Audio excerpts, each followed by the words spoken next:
сцену.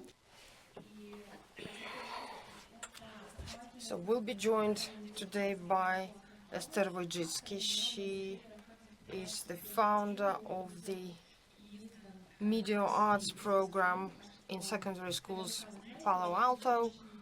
She is the author of the international bestseller, How to Raise Successful People. She is a mother. She has 3 successful kids. Actually, she doesn't need to be introduced. We'll also be joined by Polina Maltseva. If you haven't subscribed to her channel, Polina Education, and if you don't know this person, please subscribe to her channel. Polina is the strategic director of 2 schools and nursery schools. Mir from Dobrograd, Russia. She is also an author, and she is the author of the program Strategy for Development of Children from 0 to 18. So we'll be basically listening to a conversation of 2 very competent people. Over to you, Polina.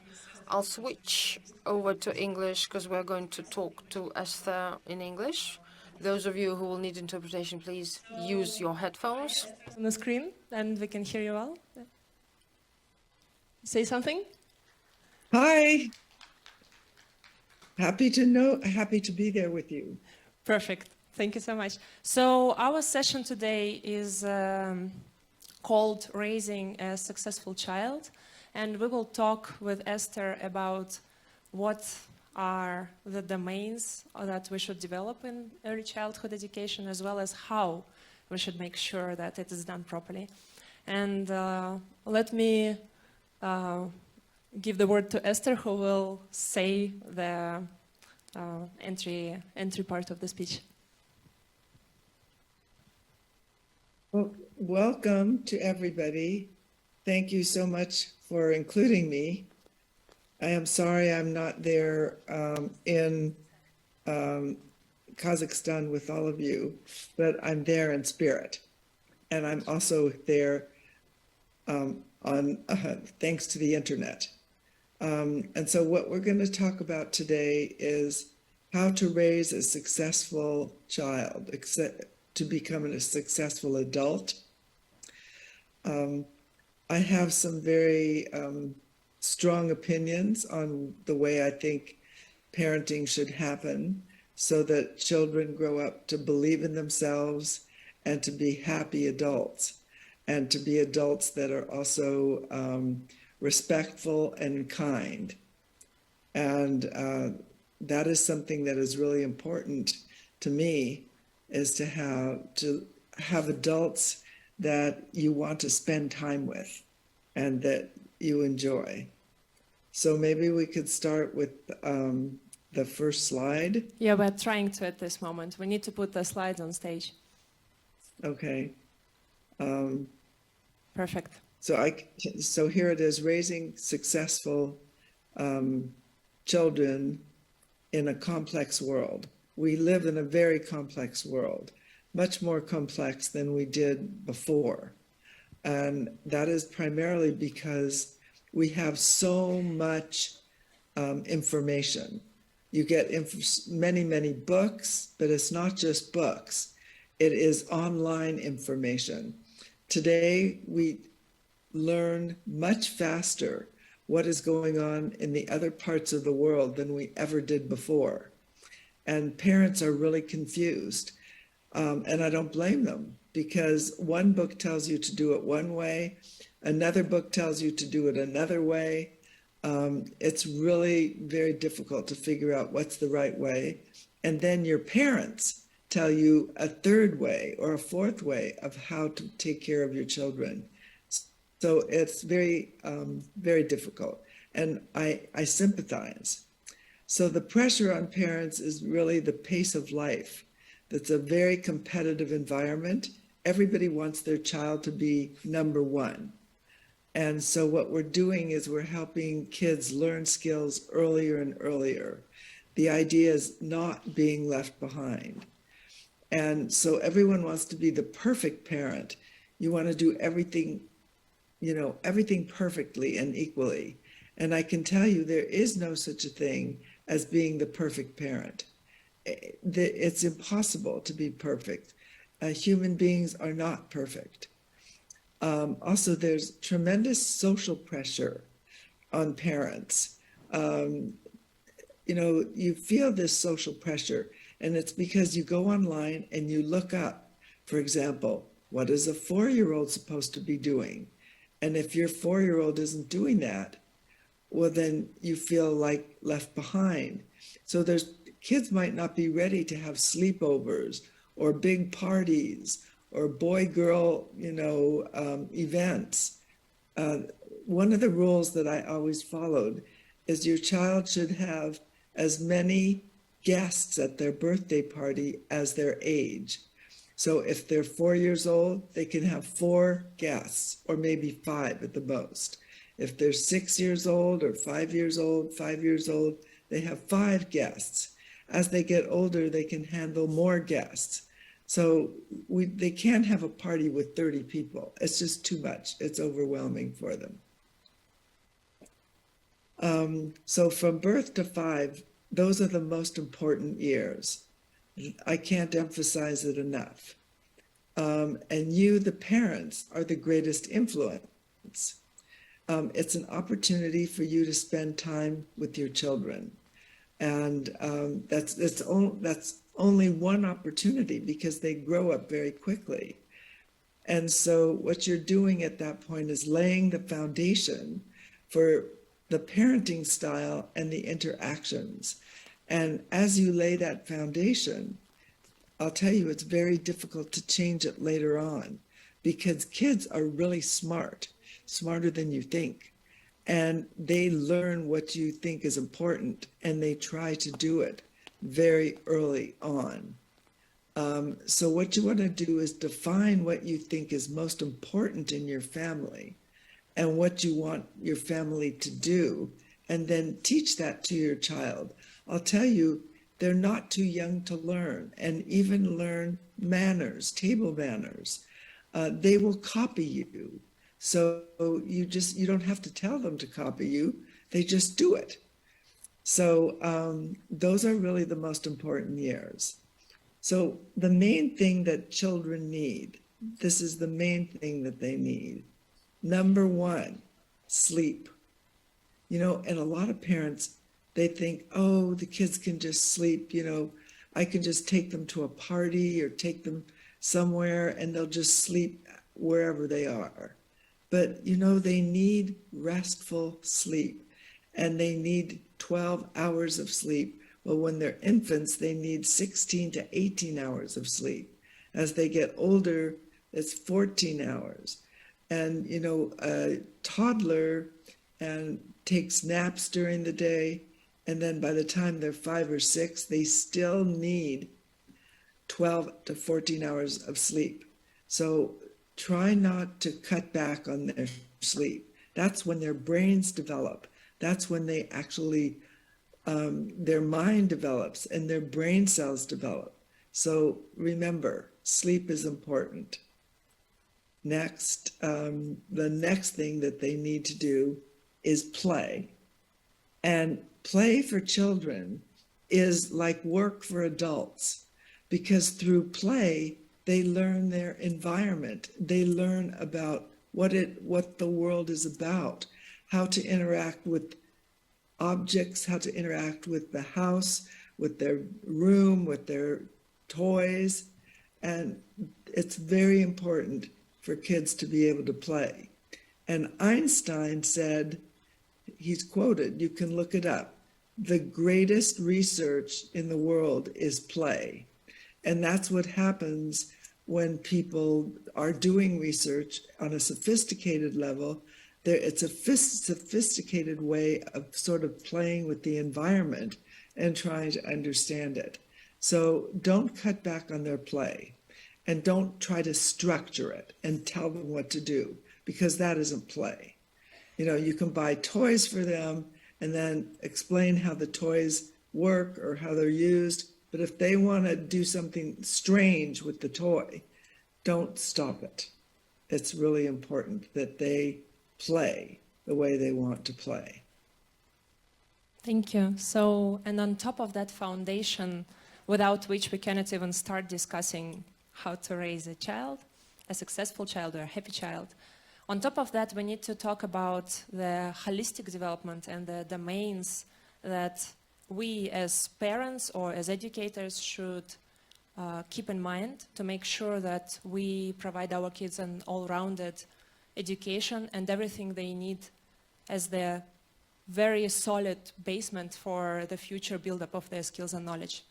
And when we start talking about holistic education, the first question is obviously the name of our session is, what does it mean to raise a successful child?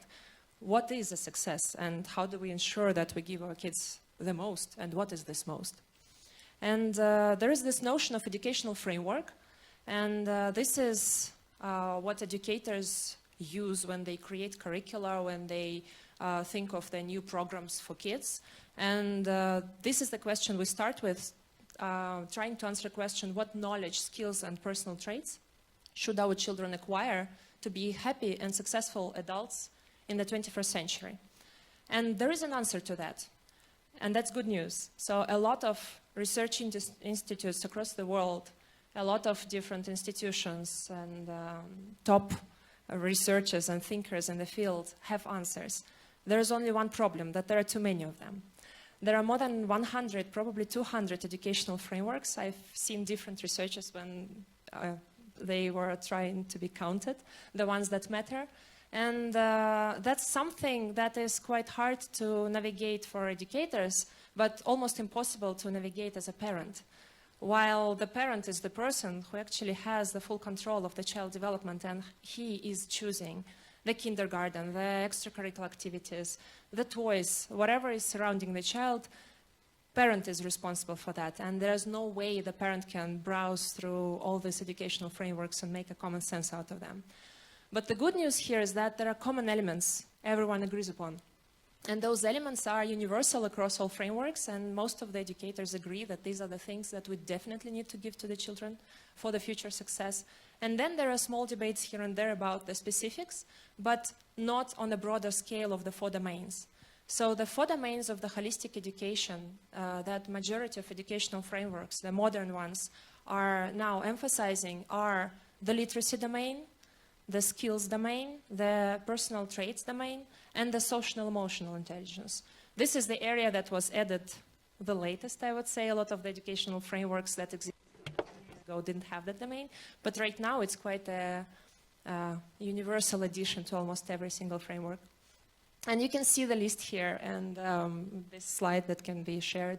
That's my research of what is the universal and agreed upon in each of the domains. In literacies, it's quite obvious. It's the subject areas, and the subject areas have not changed much since many centuries ago. The skills domain is what we see here as 4C skills. That's something that almost everyone in the audience, I'm sure, is familiar with. And the recent additions to that is independence or self-regulation, and Esther will come back to that, and learning skills.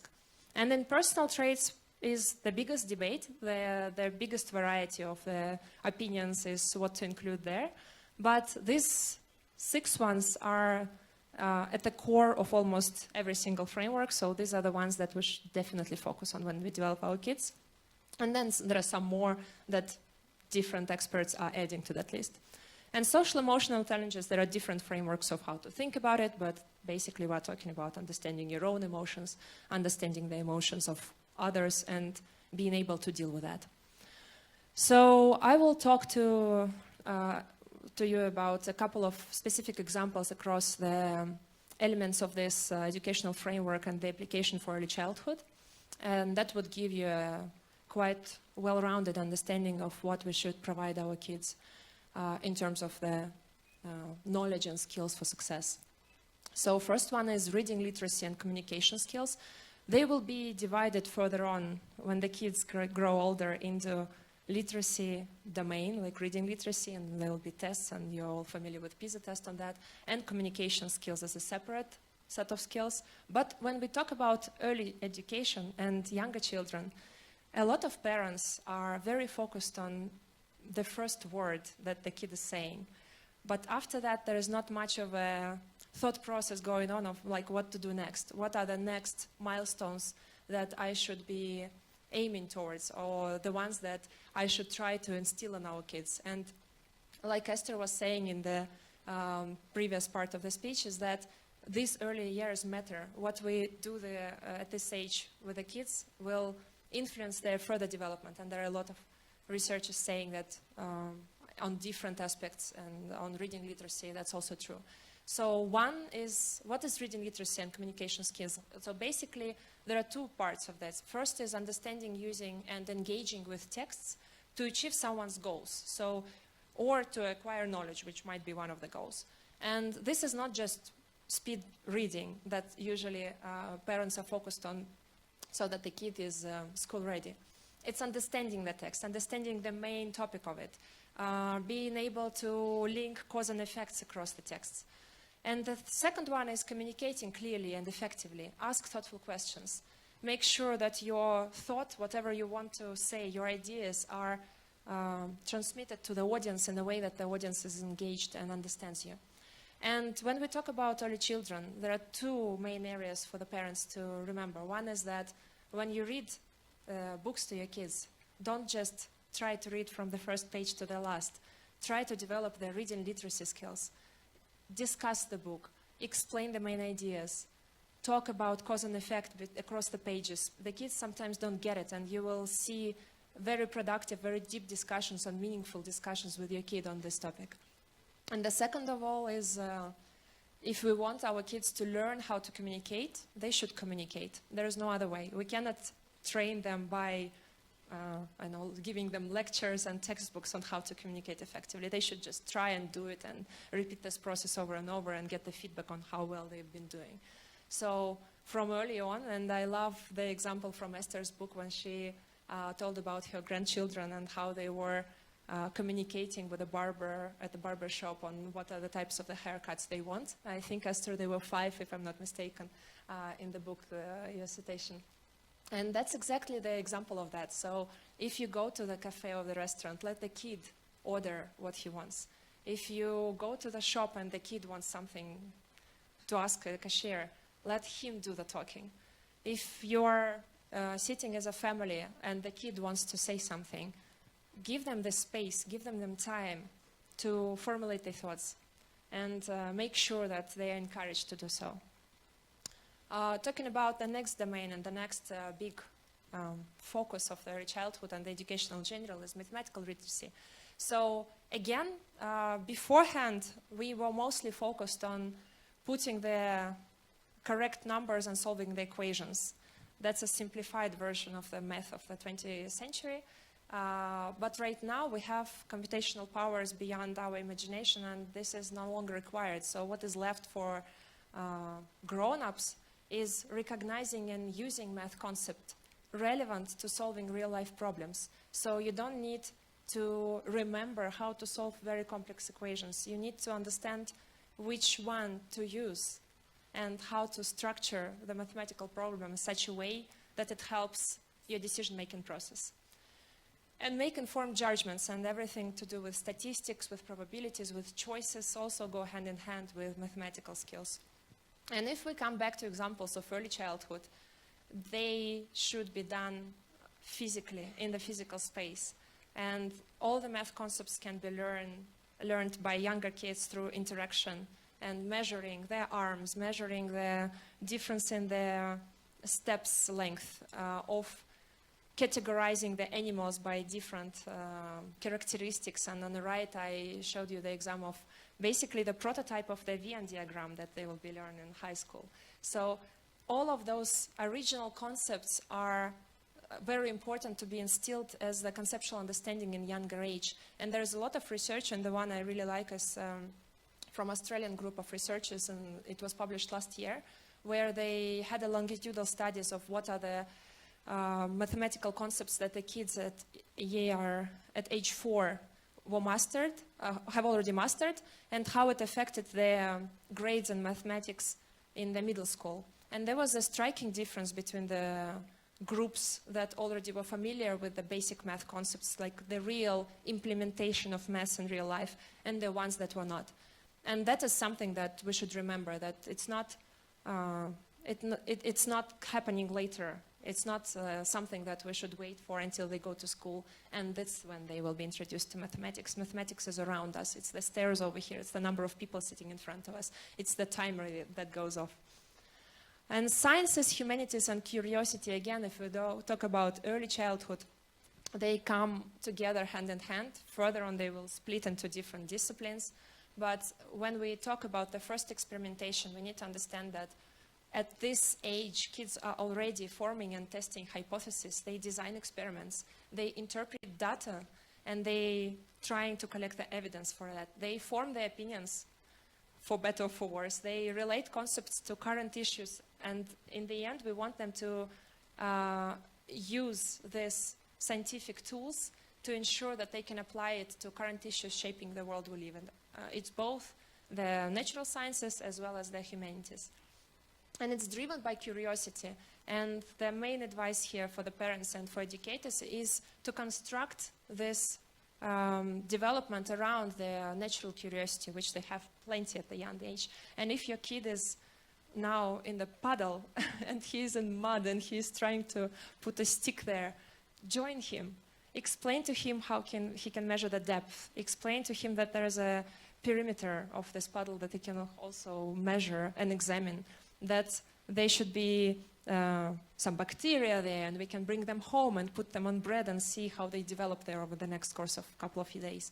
So all of that is meeting them at their creative and explorative selves, and using it within the zone of proximal development to get them accustomed to the key concepts of across sciences.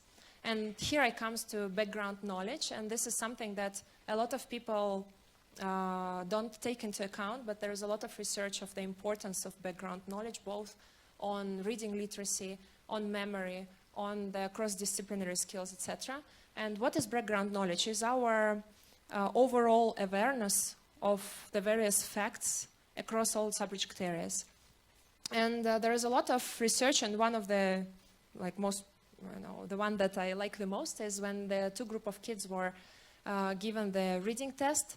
Some of them knew some basic facts about the topic they were reading. It was about baseball game. Some of them didn't know.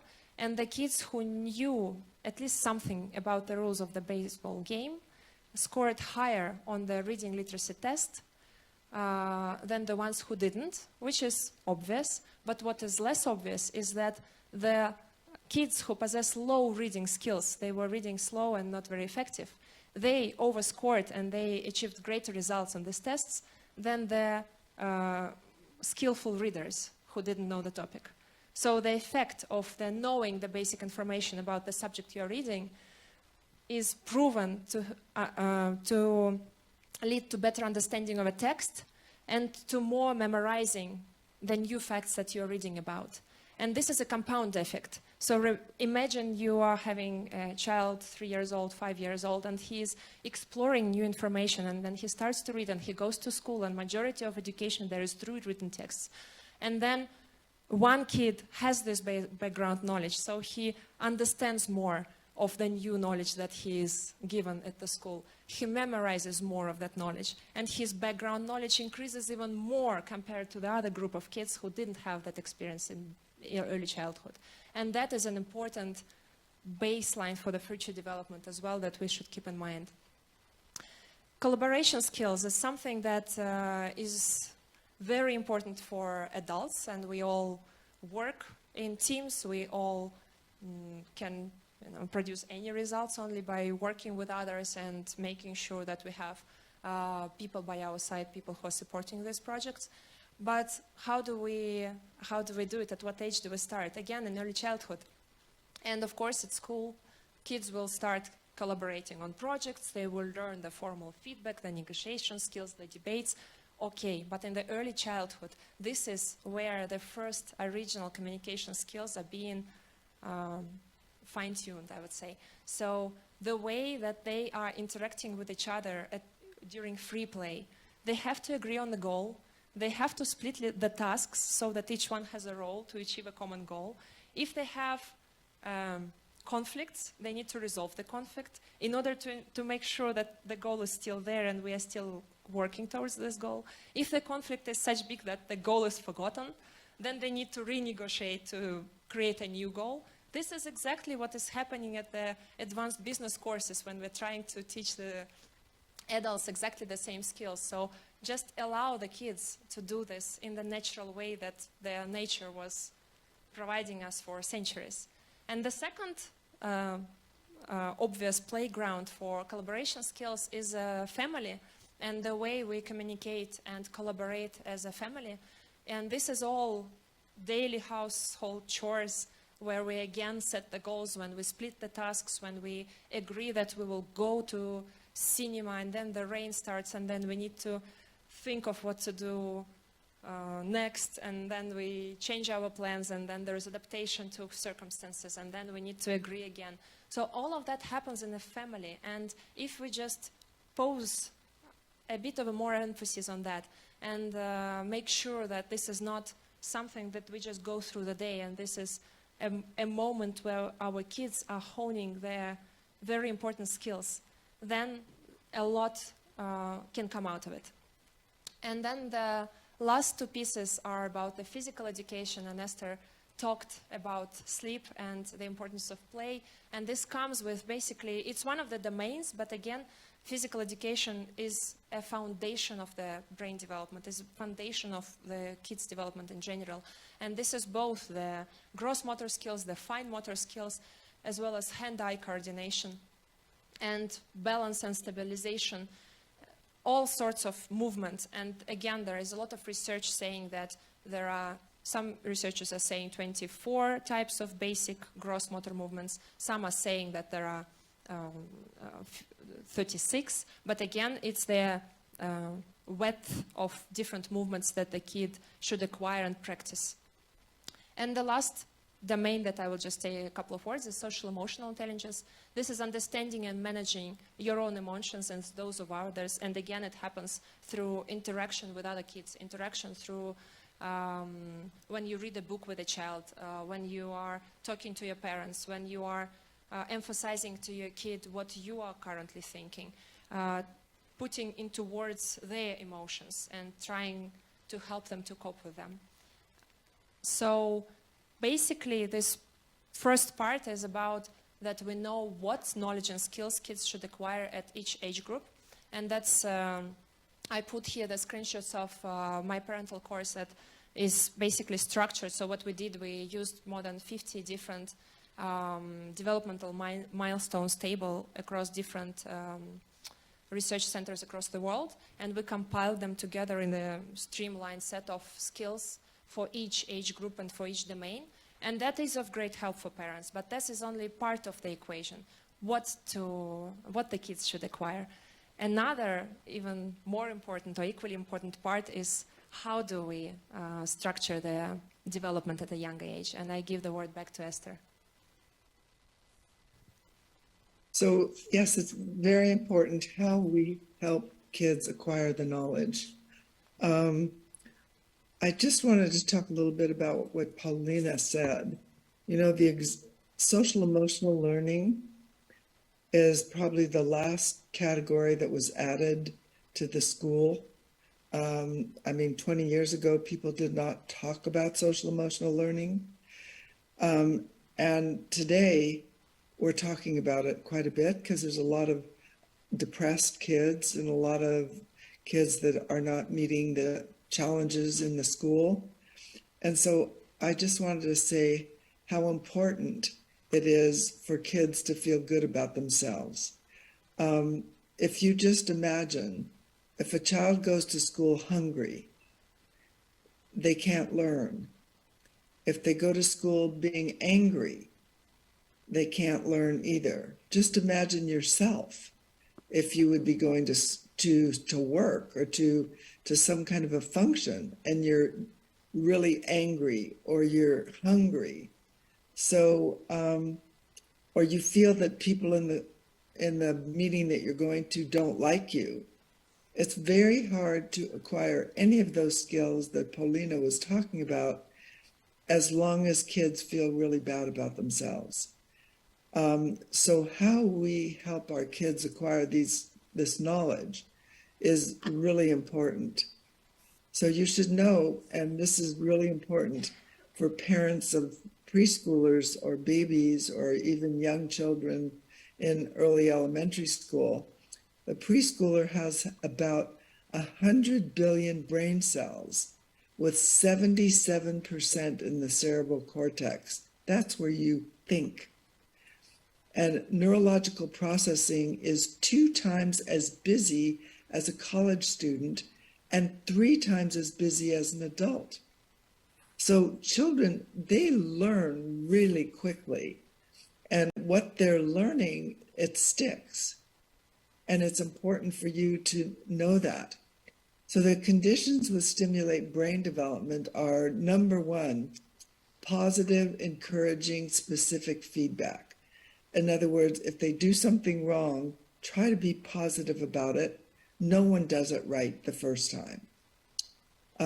You want to talk, sing, read, ask open-ended questions to them. You want to encourage fantasy play. It sounds crazy, but kids learn a lot through fantasy play. You want to give them games and puzzles. Don't tell them how fast they have to do it. Just let them play with it. And you help them categorize things. That's like, let's put all the red blocks together and all the yellow blocks together and so forth. And then as they get a little older, you can give them puzzles that involve the alphabet in whatever language you're teaching. And outdoor play is very important. Don't just let them play in the house. Let them go outside and play. They learn a lot from being in nature. And again, I just want to remind you, I talked earlier about sleep. Don't forget to carve out time in their day to make sure that they sleep if they need to take naps, and that they take enough time at night to sleep the required number of hours. So I wrote this book, and it came out in 2020. It's called How to Raise Successful People. It's now in 31 languages around the world. It's also in Russian and in Ukrainian and it's in all the Slavic languages. It's in Polish as well. It's in all the European languages. There's just one language it's not in yet, and that's French. But it's in all the other languages. So you can find it, in your local bookstore. You can find it online. And what I do in that book is I go through and talk about the principles that are important in raising kids, no matter where in the world they are, no matter what the culture is. So next slide. This is what's in the book. This is kind of a summary of what's in the book. So the chapters are divided into these chapters. Trick, which is a word in English, and it stands for trust, respect, independence, collaboration, and kindness. And so I give lots of examples of why it's important to trust your children, to give them experiences where they can do it themselves, and then they learn to trust themselves. And I can just give you a simple example of riding a bike. When they learn to ride a bike, they then trust themselves to be able to ride it and to show it to their friends. But that's true for everything that they're doing. So if you want the kids to feel good about themselves, they have to trust themselves. You have to trust them. You have to respect them, even those little crazy, wacky ideas of theirs. It doesn't hurt for them to talk to you about those ideas. Give them as much independence, depending on the grade or depending on the age. Let them collaborate with you instead of telling them what to do all the time. and then always treat them with kindness. Everybody wants to be treated with kindness. And especially your children, they want to know that you're there for them.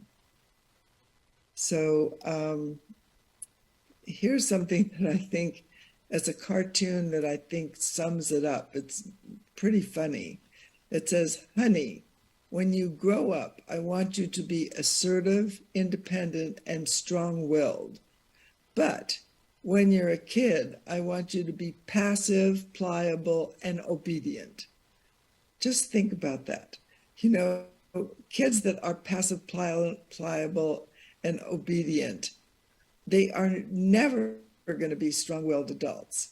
So, you know, this just doesn't happen. So some of those kids of yours that are, you know, driving you crazy a little bit because they always want to do what they want to do, I can tell you it's not a bad characteristic. It actually can be a very good characteristic as when they grow up. So this is a very good column from the New York Times, how to raise a creative child, a child that really can come up with new ideas. The number one thing you need to do is back off. Stop telling them what to do all the time. And then you will see their creativity emerge really quickly.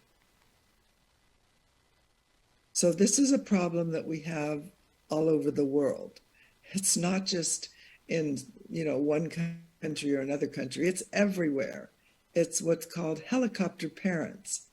Helicopter parent hovers. They basically watch over everything, and they want to make sure there are no mistakes. And they think that they're doing the best for their child by being this helicopter parent and making sure the child's always successful. But the outcome has unintended consequences, and that is it disempowers the child. As they grow up, they feel like they need somebody always helping them because that parent was always there helping them. So whatever they're doing, they're kind of afraid to do it on their own, and they're afraid to make mistakes. So you might want to rethink all this helicopter parenting because it's epidemic worldwide. And I know everybody that's doing it is doing it with the best intentions, but it doesn't work out well for the child. This is just a really cute graphic that I found of what a typical child has. At least, you know, in all over the United States, this is a problem. All over in Canada, it's everywhere. So there's all these people telling this one child what to do and helping that one child, you know, get dressed, buy clothes, figure out what they want to play with, you know. Just the main thing is just back off. Let them do some things on their own independently. That doesn't mean they have to do everything that way, but how about doing it 50% of the time? You know, the other 50%, you know, you can be in control. So self-learning, that's what the 21st century is all about, self-learning. You go online, you can find information everywhere online, no matter what country we're talking about. You know, Wikipedia is everywhere, you know, Google is everywhere, Microsoft, all of these, and there are search engines all over the world in each country.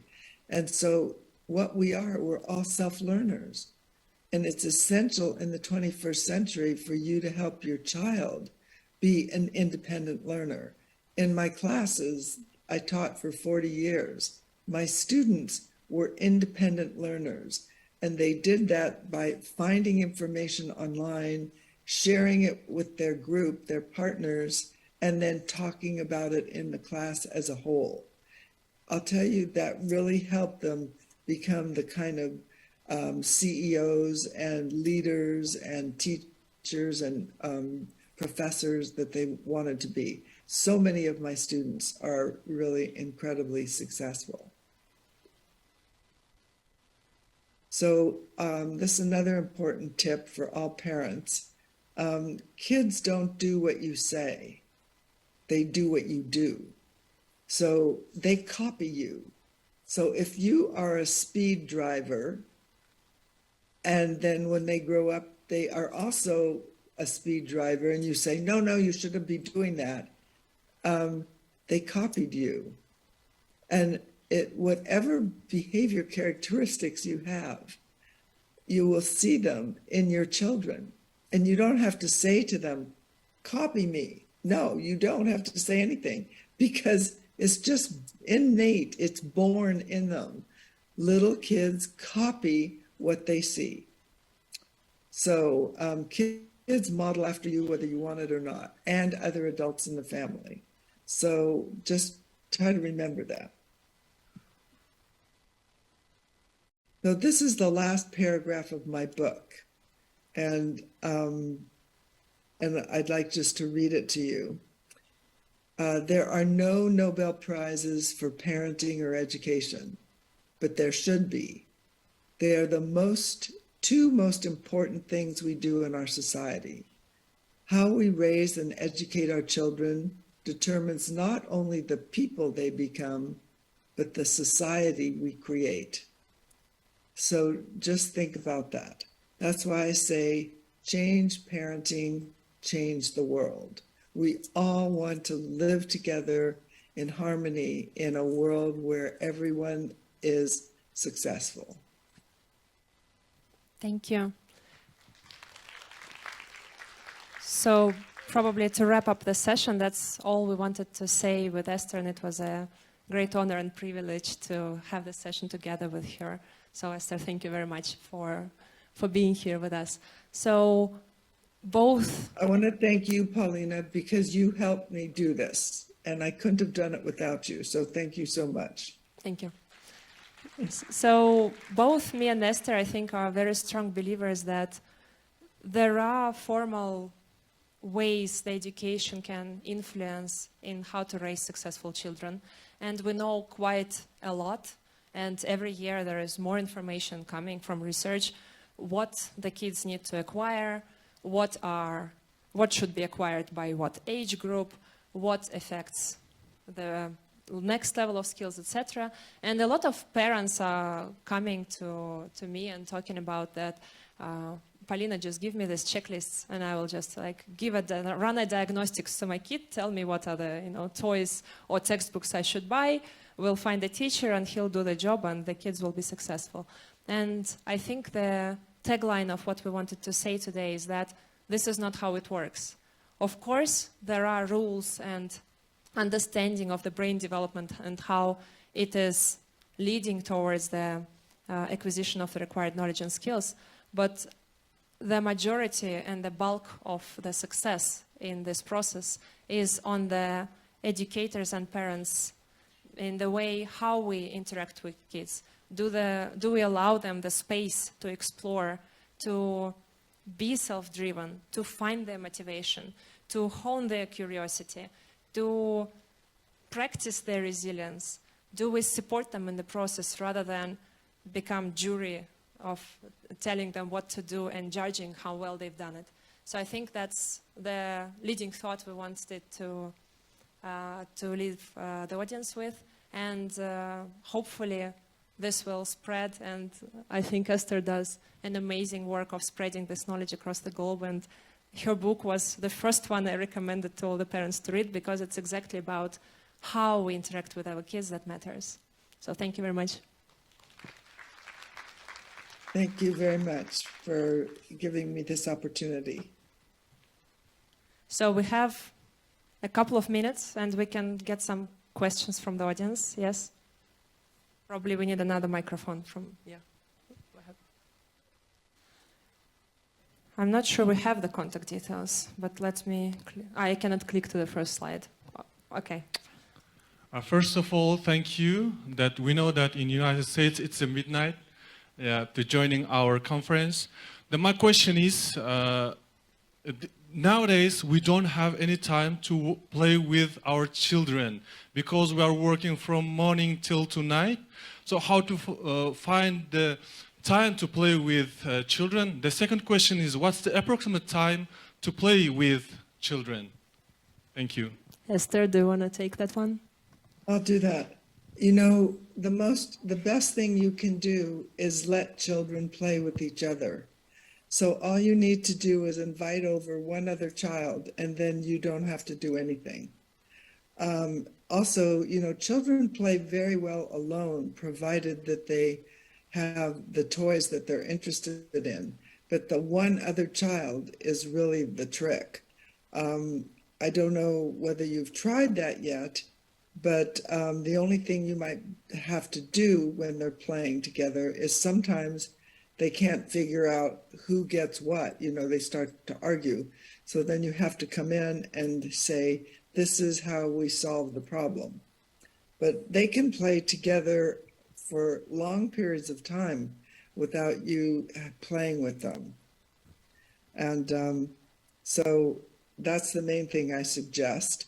And then for you as a parent, if you want to, I think the main thing you need to do would be perhaps read a book to the child every evening, or on the weekend. Perhaps you can, you know, take them somewhere or help them see something new, and play with them. But they don't need constant playing with.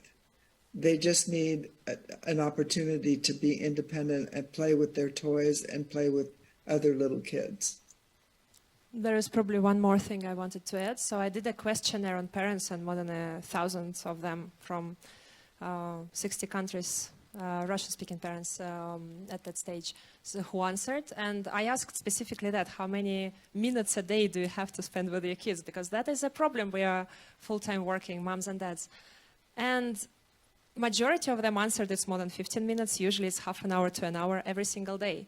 And it doesn't mean that we are playing with the kids during this time, but we have this time with them, doing the morning routine, having breakfast together, and just ensuring that this is a meaningful process for both of you. You can have breakfast and count the number of sausages or pasta that you are giving your child, or you can categorize the vegetables from the fruits on the plate. So it doesn't require special educational time.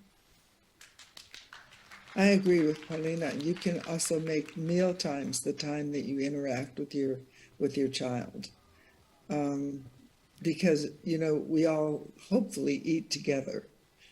Thank you. So I think the time is up. All the other questions we'll be able to answer either digitally, or I will stay here for a while as well.